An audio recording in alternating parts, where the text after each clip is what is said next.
In October of 1965, police officers in Indianapolis made a discovery so disturbing it would haunt the city forever. Inside a modest home, they found the tortured body of a 16-year-old girl.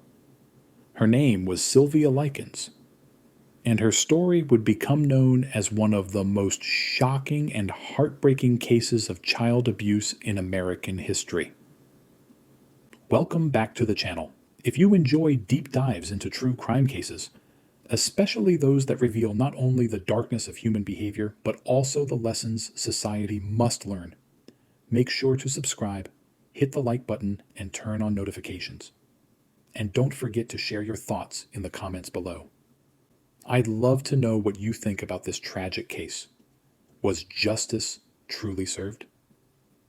Today we're exploring the haunting case of Sylvia Likens, a teenager whose life ended in unimaginable cruelty at the hands of someone who was supposed to protect her. Sylvia Marie Likens was born on January 3, 1949, in Lebanon, Indiana. She was the third child in a family of 5.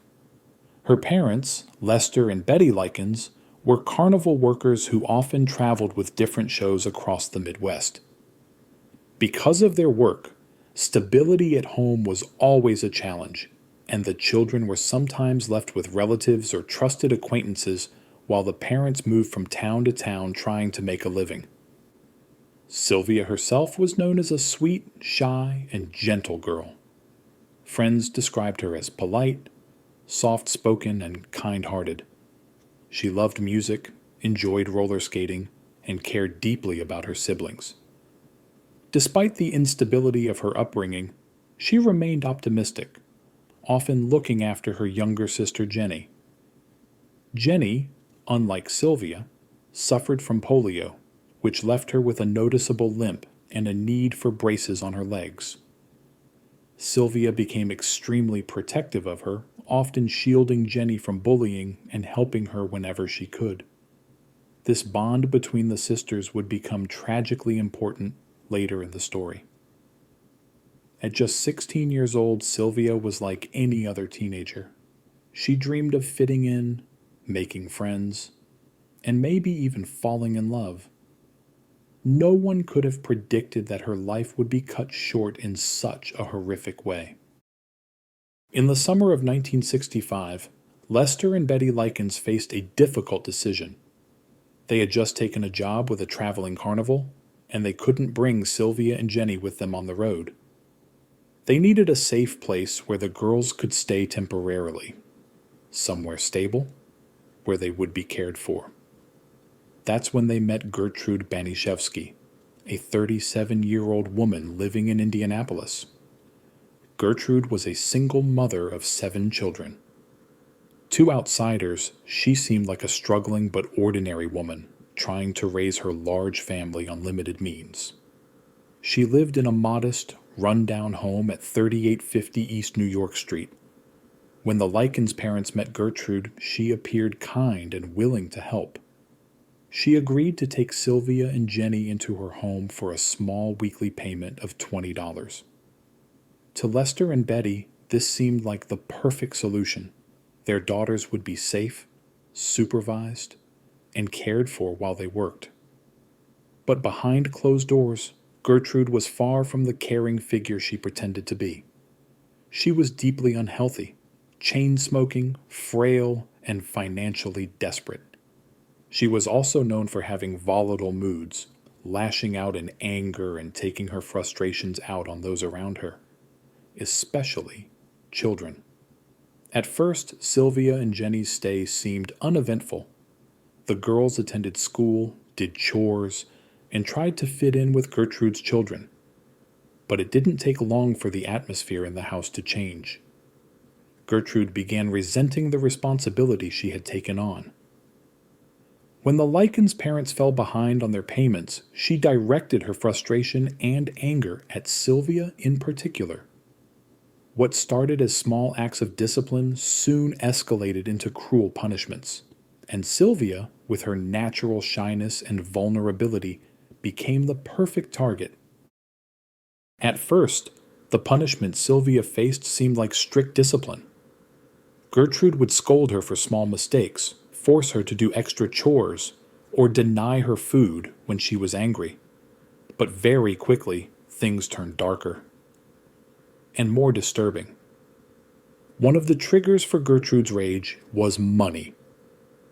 When the Likens parents' payment was late, Gertrude took her frustration out on Sylvia.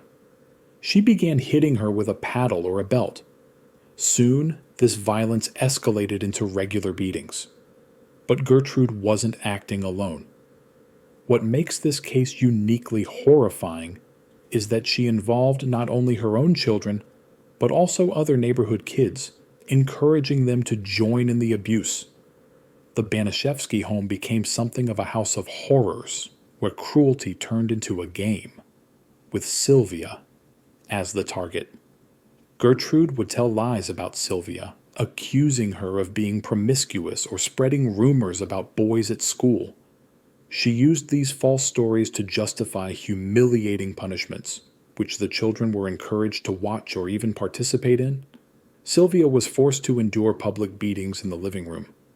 She was often slapped, punched, and burned with cigarettes. Her captors denied her food, sometimes making her eat leftovers out of the trash, or worse, forcing her to consume revolting substances as a form of humiliation. Jenny, Sylvia's younger sister, was also mistreated, but because of her disability, she endured less violence than Sylvia. Gertrude seemed to focus her sadistic attention almost entirely on Sylvia, as though she had chosen her to be the scapegoat for all her anger and frustration. Jenny later testified that she was too terrified to defend her sister, knowing that if she tried, she would suffer the same fate. Neighbors occasionally heard noises, screams, thuds, and arguments, but shockingly, very few took any action. Most believed it was just a house full of kids, noisy, but not unusual. In reality, Sylvia was trapped in a nightmare, cut off from anyone who might save her. Perhaps the most chilling part of Sylvia's ordeal wasn't just the physical abuse. It was the psychological torture. Gertrude manipulated the children into viewing Sylvia as less than human. She painted her as dirty, sinful, and deserving of punishment.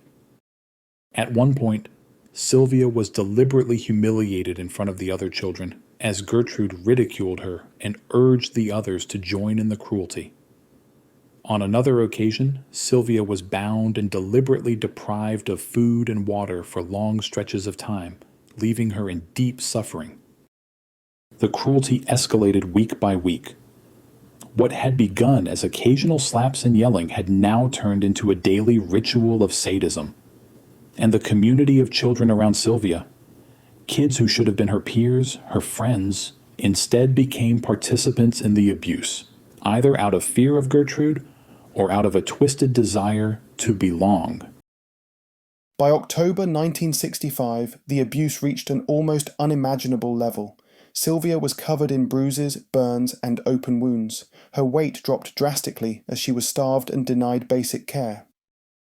Gertrude devised new ways to torture her. She burned her skin with cigarettes. She hit her with broomsticks. She locked her in the cold basement with almost nothing to eat. One of the most infamous moments of Sylvia's ordeal came when Gertrude decided to brand a message onto her stomach. She heated a needle and carved the words, "I'm a prostitute and proud of it." This act of humiliation was not just meant to punish Sylvia. It was meant to destroy her identity, to break her completely. Even more disturbingly, neighborhood kids were invited to watch this happen. Some even helped hold Sylvia down.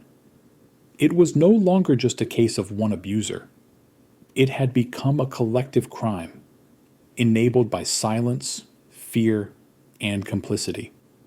Sylvia's body and spirit were being destroyed piece by piece, and yet, despite everything, she still tried to comfort her sister Jenny, whispering words of hope whenever she could. But the nightmare was far from over.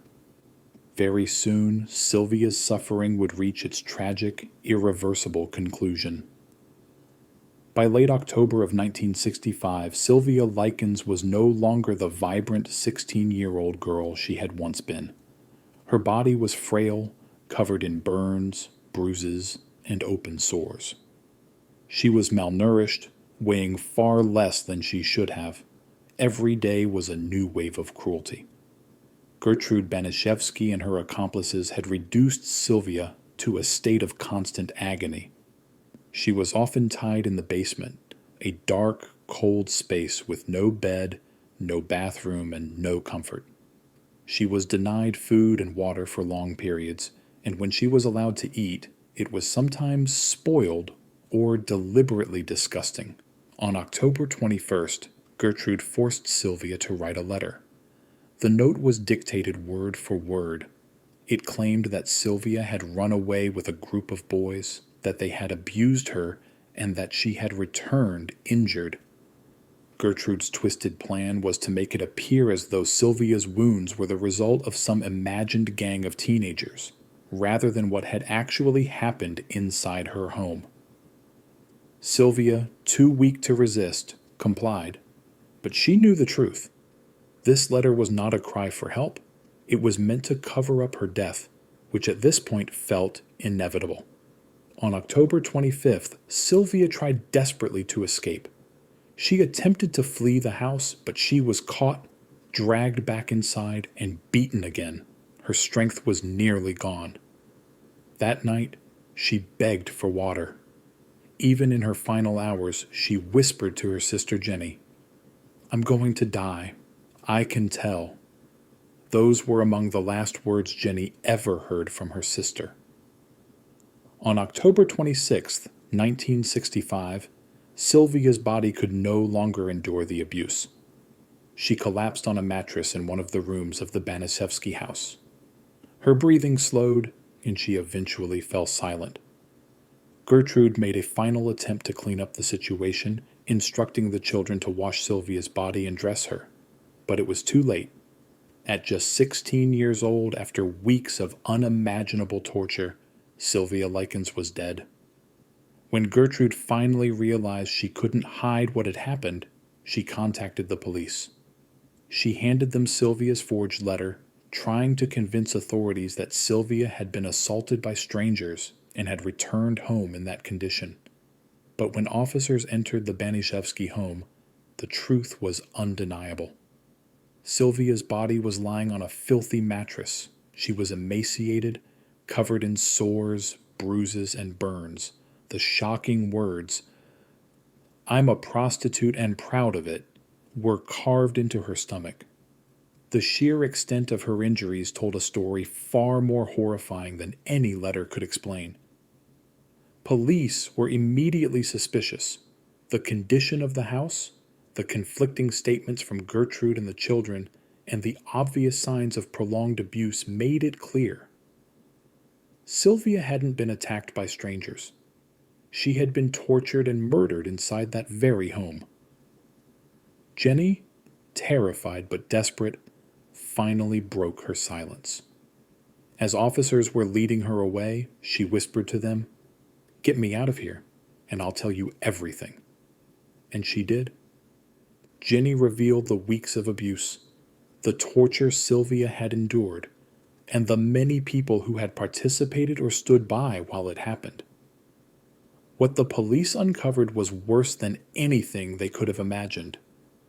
A household where cruelty had become routine, and a community where silence had allowed it to continue. The truth was out, and now the case of Sylvia Likens would move from the horror of the crime scene to the center of a courtroom, where the world would hear in full detail what she had suffered. After the discovery of Sylvia's body and Jenny's shocking testimony, police wasted no time making arrests. Gertrude Banishevsky, her children, and several neighborhood teenagers were taken into custody. The scope of the charges stunned the public. This was not the crime of a single disturbed woman, but rather a collective atrocity involving multiple people. even children. Newspapers quickly labeled it the most terrible crime ever committed in the state of Indiana. In 1966, the case went to trial.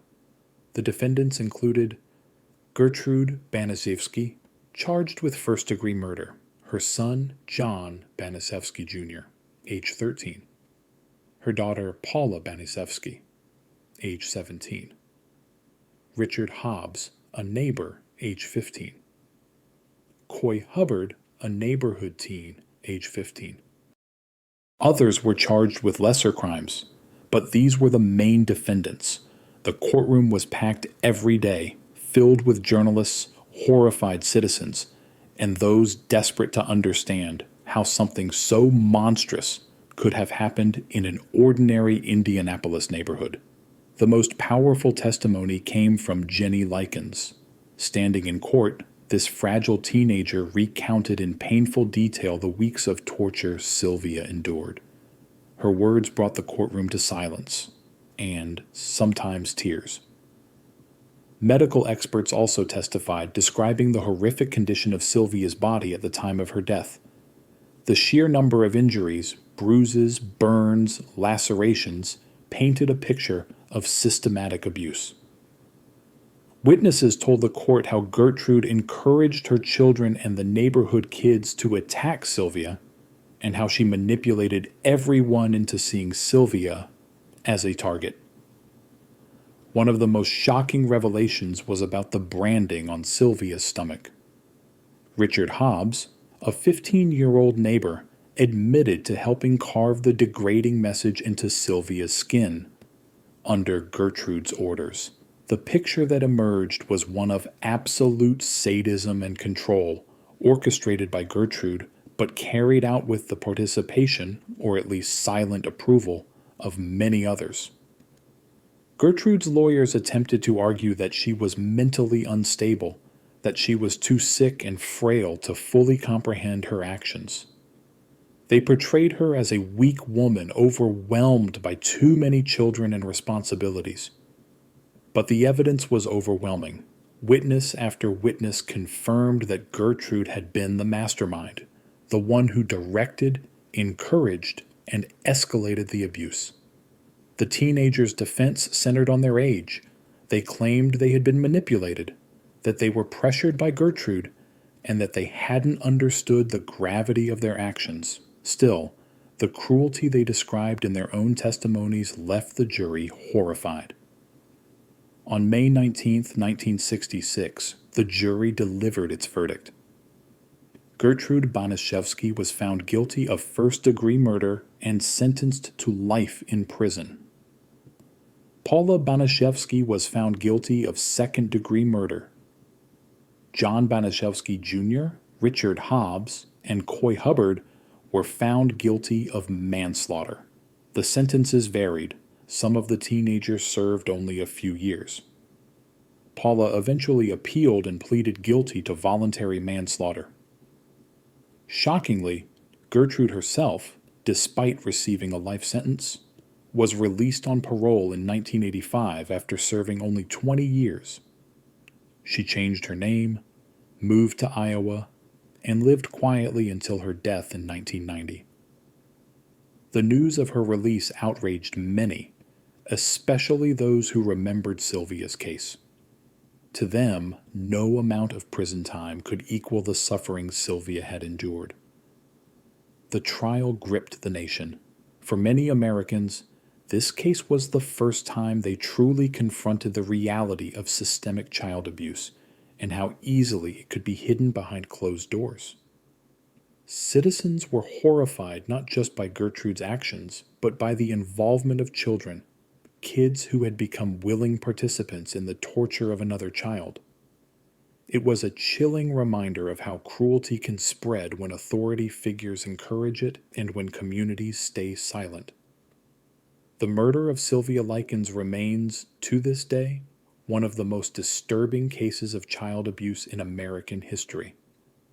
It wasn't just the cruelty itself. It was the way an entire household, and even neighborhood children, became complicit in her suffering. The case raised serious questions. How could so many people know or suspect what was happening and say nothing? Why did the neighbors, the teachers, and even the community fail to step in? How could children be manipulated into joining acts of violence so horrific? Sylvia's death became a symbol, a reminder that abuse can thrive in silence, and that communities must take responsibility when they see signs of danger. Although laws and child protection systems were slow to evolve, Sylvia's case eventually contributed to stricter monitoring of child welfare in the United States. It highlighted the urgent need for intervention when minors are at risk and the importance of reporting suspected abuse. Organizations later cited Sylvia's story in campaigns to encourage people to speak up. The haunting reality of her suffering became a driving force behind public awareness of child abuse. Sylvia Likens was not just a victim. She was a 16-year-old girl with dreams, kindness, and a whole life ahead of her.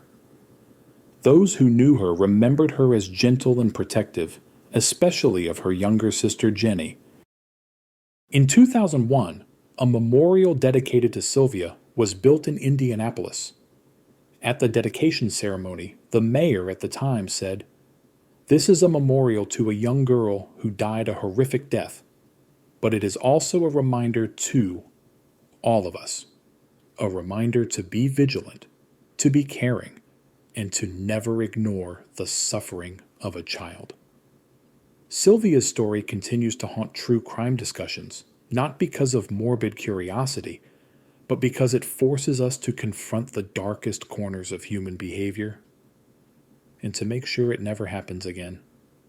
When we talk about true crime, some cases linger in our minds forever. Sylvia Likens' case is one of those. It's not just the violence that shocks us, but the silence of those who could have helped, but didn't. Her story is a painful reminder that cruelty thrives when people look away, and it asks each of us a difficult question. If you had been there, would you have spoken up? If you found this video informative and important, please leave a like to support the channel, subscribe for more in-depth true crime cases, and don't forget to turn on the notification bell so you won't miss future uploads. And I'd love to hear your thoughts. Do you believe justice was served in Sylvia's case? Let me know in the comments below. I read every single one. Thank you for watching, and remember, stay safe, stay aware, and always speak out against injustice.